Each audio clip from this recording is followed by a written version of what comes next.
Okay, hi everyone.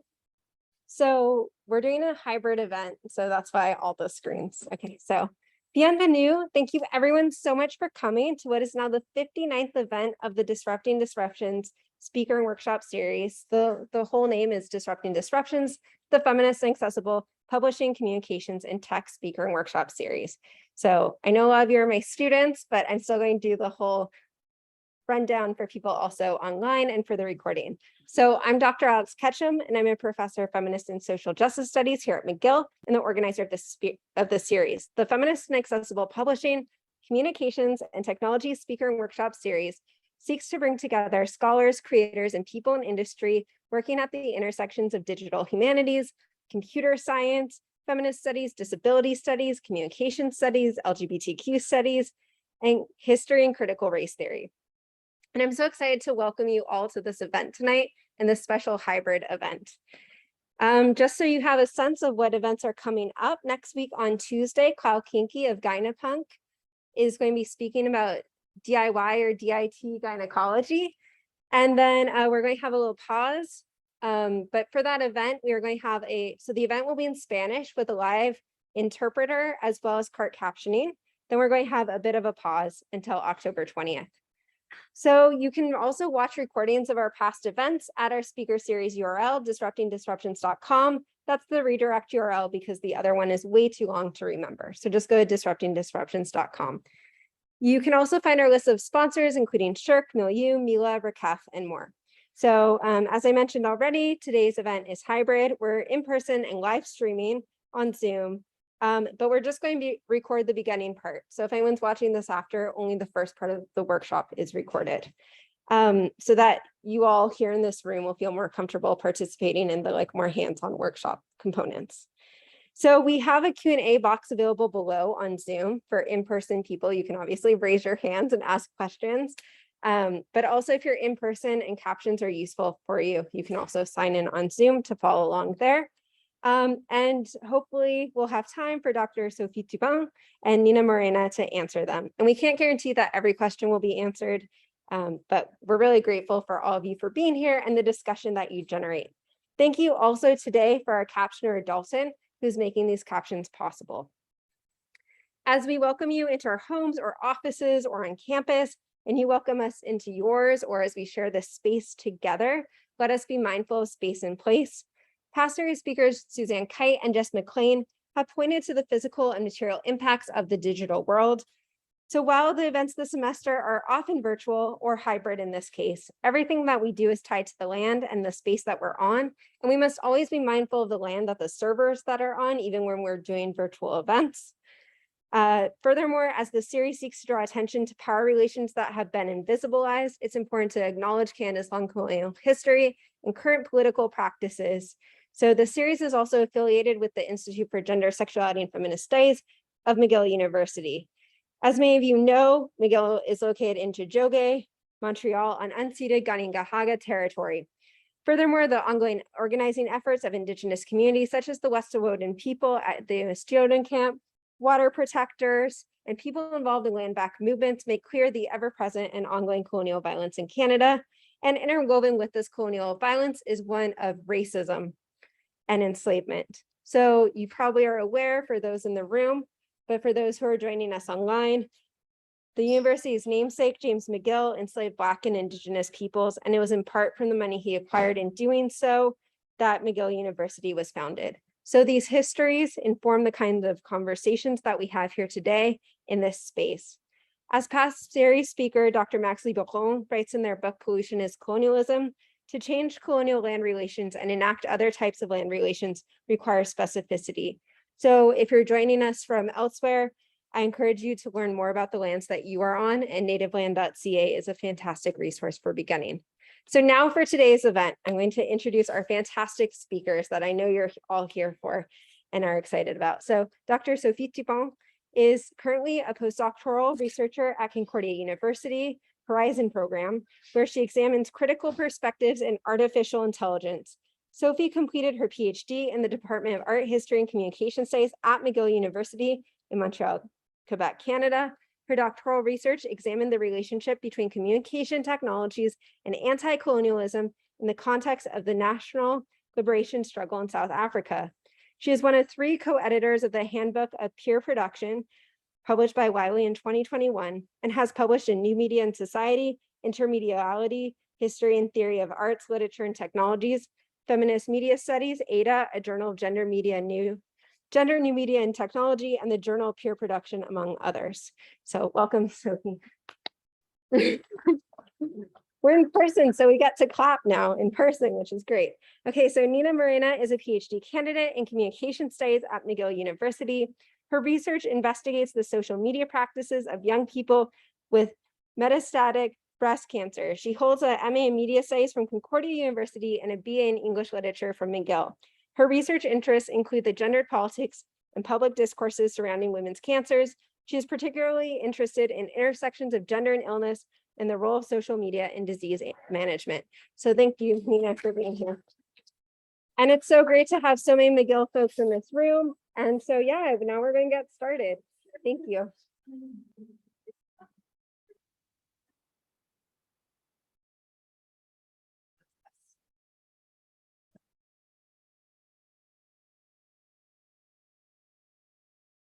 Hi, everyone. We're both so excited to be running this workshop today, and we'd like to thank Dr. Alex Ketchum for inviting us to be part of the series.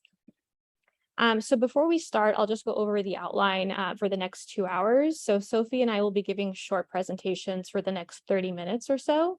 And then the rest of the time until about 7:45 will be the zine creation time. And at that point, we'll wrap up and there will be some time to share your creations with us if you want to. So I'll be presenting first, and the goal of my presentation is to provide some history and context for zines as a form of activist knowledge production, especially in relation to community care. And then Sophie will present some further examples of how zines have been used. So I'll start with a definition, and then I'll talk some more about some of the ways that zines are used to circulate knowledge. And I'll say more about some common conventions, such as including a glossary, visuals, and timelines. Pamphlets, booklets, and zines are short, usually unbound publications that cheaply distribute information. Zines are DIY or do-it-yourself publications, usually made on paper and reproduced with a photocopier or a printer. Common production techniques include cut and paste, collage, or typing and formatting pages on a computer. It's possible to create an 8-page zine from a single piece of paper, and many templates exist for printing and folding online. Although these forms of production are slightly different in their execution, they're all low-cost techniques for distributing information.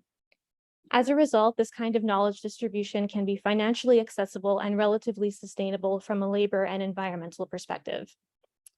The Barnard College Zine Library explains that zine creators are often motivated by a desire to share knowledge or experience with people in marginalized or otherwise less empowered communities. Pamphlets and booklets serve a similar purpose.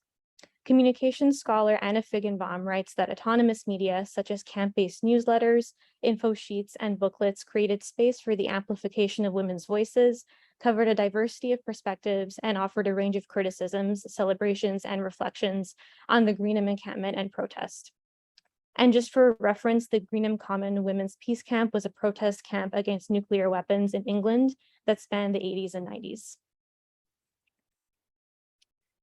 Zines hold a significant role in disseminating information about various health concerns and allow for the circulation of knowledge from expert to non-expert audiences, particularly, although not necessarily, during times of public health crisis. The Birth Control Handbook, written and distributed by McGill students in 1968, circulated information about abortion and contraceptives, the dissemination of which was illegal at the time under Canada's Criminal Code. The handbook was followed by the self-published Women and Their Bodies in 1970 and Our Bodies, Ourselves in 1971, developed by the Boston Women's Health Collective. Access to expert knowledge is crucial to activist participation as well. In addition to circulating expert knowledge, zines assist in the creation of collective care practices. They act as a site of communal efforts toward accessing healthcare and disseminating health information, particularly for queer and trans patient communities that remain discriminated against in medical settings. The strategies employed in these publications, such as using visuals, providing glossaries, and writing information in an accessible manner, continue to be employed by the creators of the zines, booklets, and pamphlets created in the present. The zines about big data, AI, and surveillance that I mentioned today, which are primarily American examples, are situated within the larger history of the feminist use of zines toward exposing social injustices, distributing information, and enacting practices of health advocacy. Developed during the early months of the pandemic, Asian American Feminist Antibodies, Care in the Time of Coronavirus, is a digital zine that seeks to make meaning of the coronavirus crisis through longstanding practices of care that come out of Asian American histories and politics. Its authors write, quote, "We are made of communities with deep collective knowledge on how to care for each other and the earth around us." The zine's collections of resources, stories, and tips for preparing for quarantine, to name just a few of its contributions, function to combine knowledge and care for its audience. Its authors explain that the zine itself functioned as a means to bring people into space together through the figurative and literal space of a digital object. The proximities forged through the use of space, the alignment of text and images, reflect and express political alignments and orientations. The zines we're discussing today depend on this confluence of art, design, activism, and scientific communication. Many of these contemporary zines originate from organizations that are working on these issues already and are creating materials to make the information available to their communities. Although there are some independent producers and solo authors who have circulated work at zine fairs, the organizations who create the zines tend to work on these issues and also host workshops. The zines, booklets, pamphlets, and related digital materials are an extension of that work. We've also seen that health zines tend to emerge from some sort of health crisis or stigma, as in the case of the coronavirus pandemic, HIV/AIDS, narratives about mental health, and access to contraception. In this way, zines are extensions of activist work that is already being done, but which may not reach all of the communities affected. Zines address the barriers of language with a variety of tactics. The most common tactic is that they avoid jargon. Jargon, complex grammatical constructions, and idioms can pose additional barriers for audiences. Abbreviations can also be confusing for readers, especially if they're interacting with the zine in their second language. But instead of just avoiding using the appropriate terminology, zines tend to include a glossary of relevant terms and concepts that serve to equip the reader with all they need to know to understand the zine. All of the texts in this presentation included glossaries and/or defined terms within the body of the text. The Boston Women's Health Collective, ACT UP, and other health organizations since the 1970s in the United States have included glossaries or definitions throughout. During the AIDS crisis, ACT UP members needed to familiarize themselves with scientific terminology in order to collaborate with medical authorities. Mark Harrington, who co-founded the Treatment Action Group, or TAG, created a glossary of medical terms that was distributed to members, and so created a baseline standard of common knowledge throughout the community. In this sense, the informal dissemination of medical information democratized AIDS-related knowledge and created avenues for activist participation in institutional decisions. These glossaries democratize information by establishing a basic level of knowledge among readers. They can function to ease confusion or eliminate previous misconceptions one might have had about the topic. Including glossaries also helps to avoid instances of gatekeeping, and this also recognizes that expertise is not always something that is top-down, but that circulates within communities. Here I draw on writer and health advocate Sina Sharman, who says, "I'm a PhD holding LGBTQ+ health expert, whatever expertise is, and the most sophisticated knowledge I have about LGBTQ+ health comes from within our community. The idea that this knowledge is somehow less valid, unsafe, or to be avoided is both untrue and an erasure of historical and ongoing practices of LGBTQ+ health knowledge production and sharing." Images in zines serve educational and political purposes. Photographs and diagrams were central to the birth control handbook, where they served to show how contraceptives had to be correctly inserted or fitted. Without diagrams, readers of the handbook might be left with questions regarding how to use contraceptives effectively. Images can also act as a form of iconography or as explicit political statements. The ACT UP movement developed its own politicized aesthetic, such as the very recognizable silence equals death triangle logo. ACT UP's aesthetic was not limited to zines, though. Their DIY cut and paste methods applied to their media regardless of format, as we can see across buttons, business cards, and research documents. So in this way, whatever the subject, zine visuals deliver accessible and critical knowledge while simultaneously communicating the politics of its creators.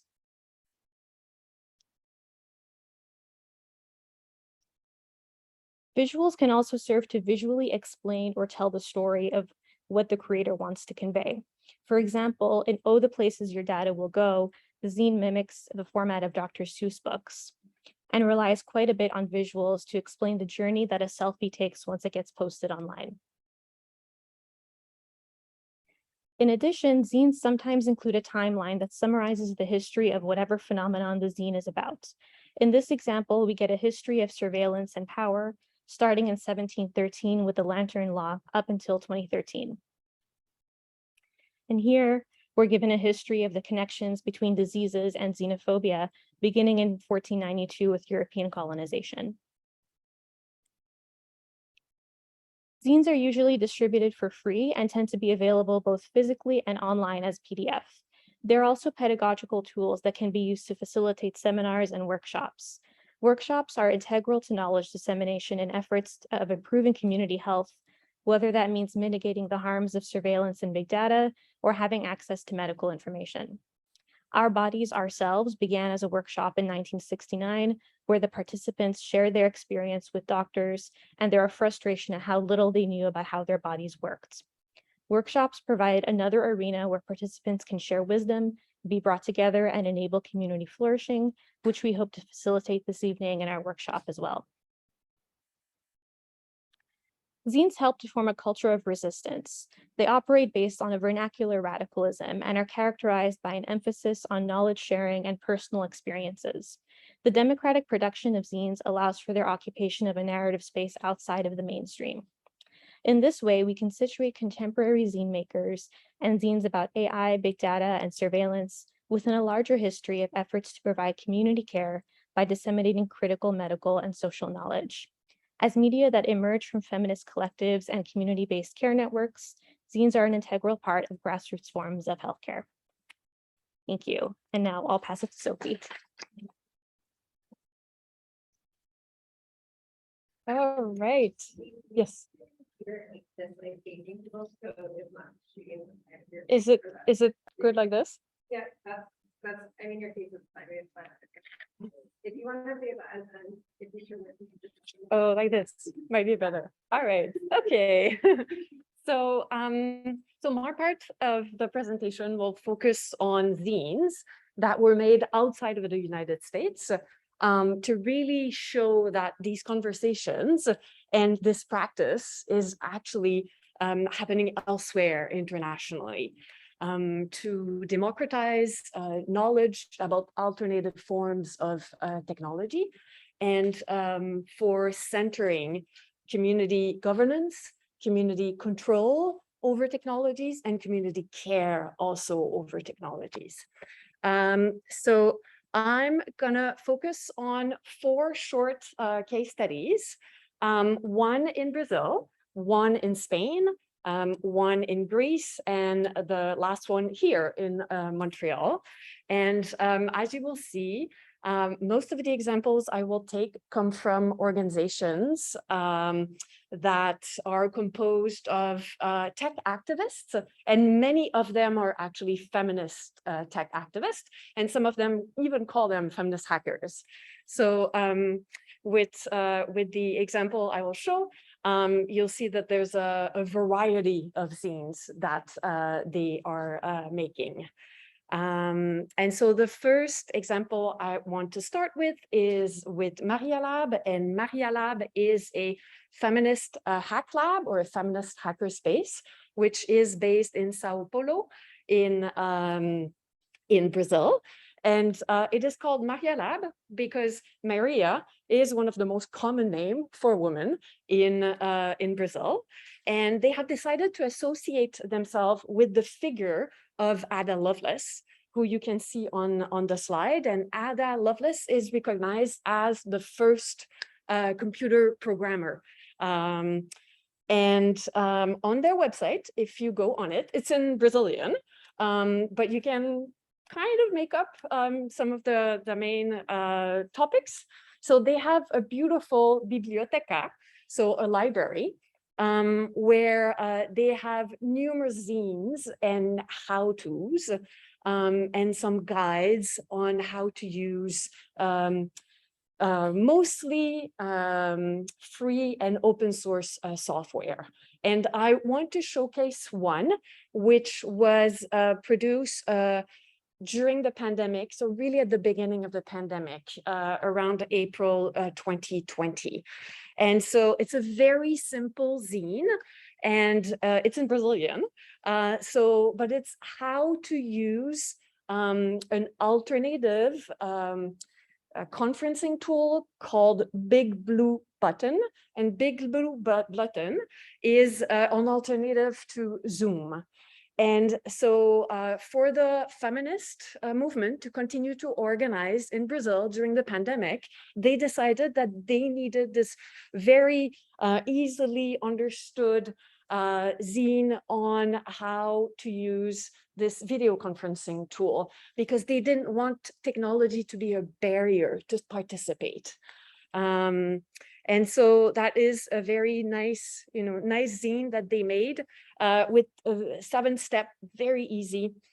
And it's circulated a lot on discussion lists and also on corporate social media, and especially WhatsApp, because WhatsApp is widely used in Brazil.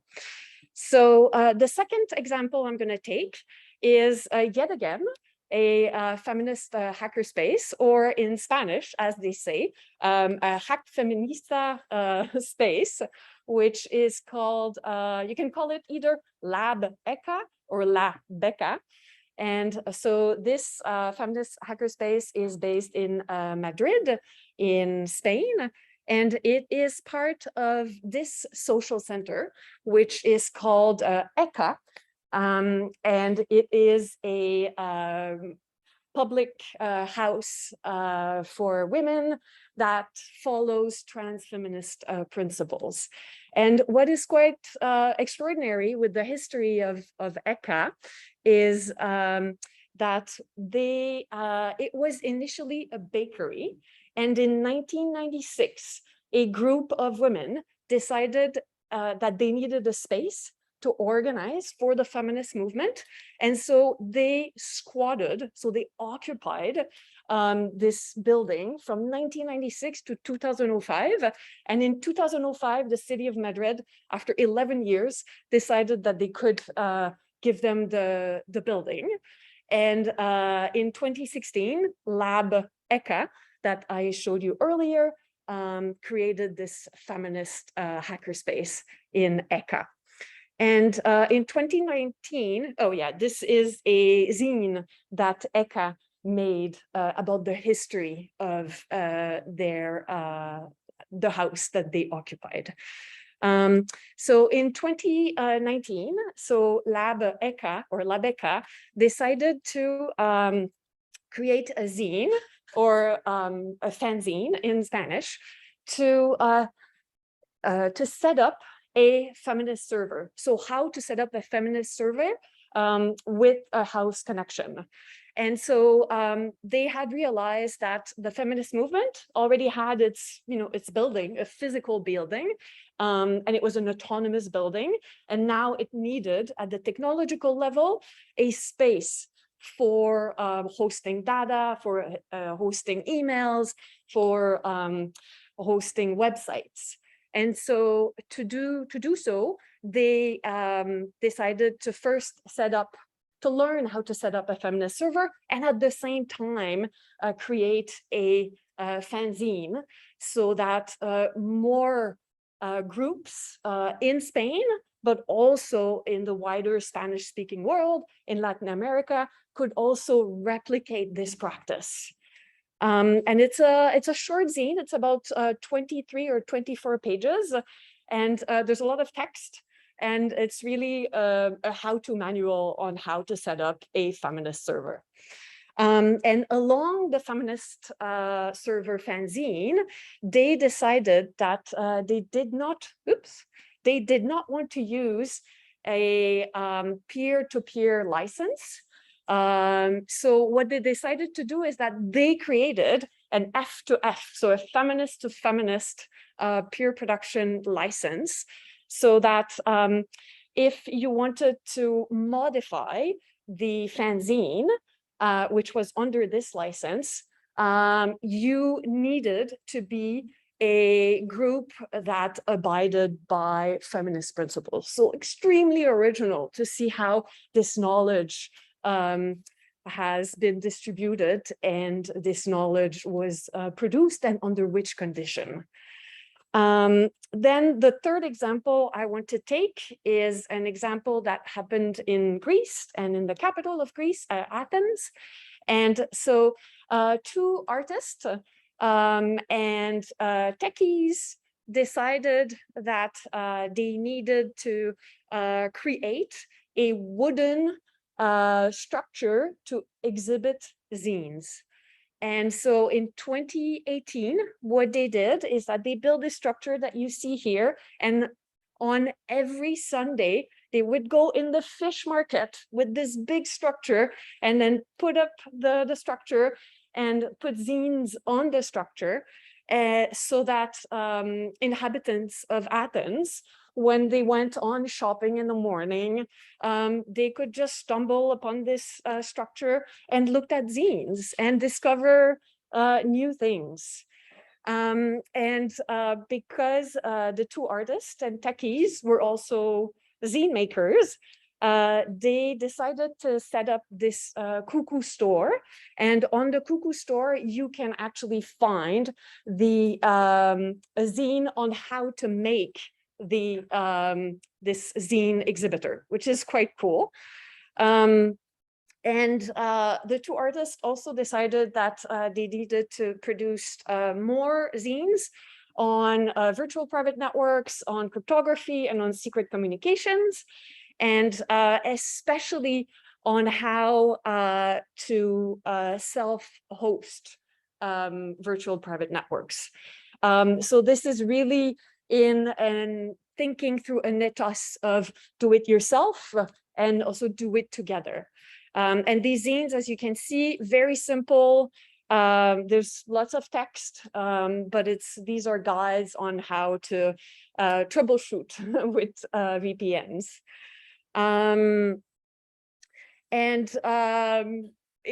Additionally, they decided that the zines that are available online in PDF could also be bought online, but because sometimes it's not everyone who wants to buy a zine, they thought we're going to create a bundle of zine and t-shirts and tea towels with crypto keys on it, so that the knowledge would circulate by wearing a t-shirt or by just hanging to dry your tea towel outside. And so these are very, very original ways for tech knowledge to circulate. And then the last example I'm going to take is this Fedizine. And this is a zine that was launched in Montreal in the summer at the Anarchist Book Fair. And the anonymous authors have produced this zine because they want activists to start using the Fediverse. So federated plus universe. So these federated social media, which are alternative to corporate social media. And the zine is very well done. And it goes on to explain certain concepts such as interoperability, decentralization, federation, and whatnot. And they're also mentioning some of the federated social media that one can use, whether it's Mastodon, which is an alternative to Twitter, or PeerTube, which is an alternative to YouTube.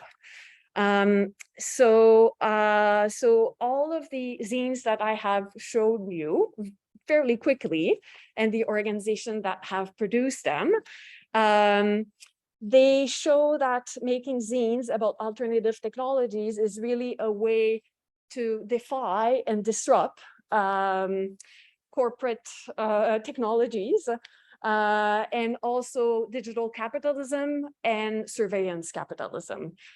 So I hope we have, Nina and I, inspired you with some of the zines that we have shown you today. And just before we go to the Q&A, I want to explain the next part of this session, which is going to be the zine making session. And we have 4 prompts for you to think about the type of zine that you want to create. And they are here on the slide. So the first one is, what do you wish people knew about X topic or concept? The second is this topic related to anything you have learned in school, in activism, as an artist or elsewhere, that you want to share with the rest of the world? How can you break this topic or this concept in parts to explain it in your zine? And finally, which material or resource you can use to make the zine. It can be books, articles, blog posts that you have read or inspired you. And in terms of the zine format, so we have 2 options for you. The first option is to use an open source digital zine template that is available at the tiny URL address .com/techzine. And this was designed by Melissa Tang, and it was designed for this a workshop that was held in 2020 at the Conference on Computer-Supported Cooperative Work and Social Computing by a number of fabulous scholars that you see their name on the slide. And if you would rather be very crafty tonight, so we have papers and scissors and glitter glue of different colors that you can use. And but before doing so, we really recommend you to look at the types of pages, like the folding of pages before starting the zine, so that the different types of ways that you can fold a paper will help you to think about the zine that you want to make. And this is available at the address on the wikibooks.org. And finally, we have created, Nina and I, a repository or a database with tech zines. And so you can look at the tinyurl.com/techzines for more inspiration, but also to read zines, because they're really, really great. So we have come up with about 20 zines that we have uploaded on this address. And so we highly recommend you to go and check it out. So I'm going to stop here. I'm just going to unmute myself for a sec too. So thank you both so much for your presentations. So I just want to, so for all of you, if you want to ask questions about their presentations before we jump in, and also for people who are online, if you want to use the Q&A box, we'll read them aloud too. But do people have any questions to start off? Oh, yeah. You talked about one of the organizations making a zine about creating a feminist server, but what is a server or a feminist server? What does that do? Yes, Oh, that's a very good question. Sorry, and can you also repeat the question so the captioner can get them Yes. too? Thanks. So the question is, what is a feminist server? So basically, when you have a website, so you need a place which is called a server to host it. And so quite often, the hosting is offered by corporate firms. Sometimes tech collectives also offer a space to host their data, their website, email address. And so a lot of feminists felt that it was missing that a server was actually created and maintained by feminists. And so they came up with this concept of a feminist server. And there's actually quite a number of feminist server nowadays. And it's quite impressive. And so that's what, in a nutshell, a feminist server is. Was there something in the Q&A box? It was from Kit saying how much. On me myself. It was from Kit saying how much they enjoyed the presentation.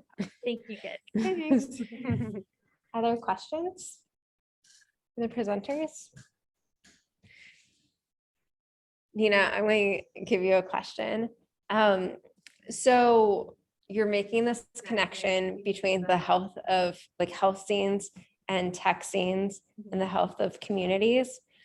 Can you speak about some, in addition to kind of similarities in format, can you speak to a bit more of how tech scenes are about health of communities? Yeah, for sure. So an example that comes to mind right away is figuring out surveillance and learning how to spot surveillance and really figuring out all of the ways that you're watched most of the time, even when it's really not obvious. And this connects to the health of communities because some communities are surveilled a lot more than others. And so learning to maybe subvert some of that is actually a way that you can keep yourself safer. And so that's where I saw really the connection between actually taking care of yourself, both in terms of a health way, but also using technology to the most benefit that you can. Awesome, thank you. Are there questions folks have while we're still? I mean, you're also welcome to ask them questions one-on-one while they circulate. Cool. Well, thank you both so much. And we'll start the recording now and then you can keep. Okay. Awesome. Thank you everyone for coming.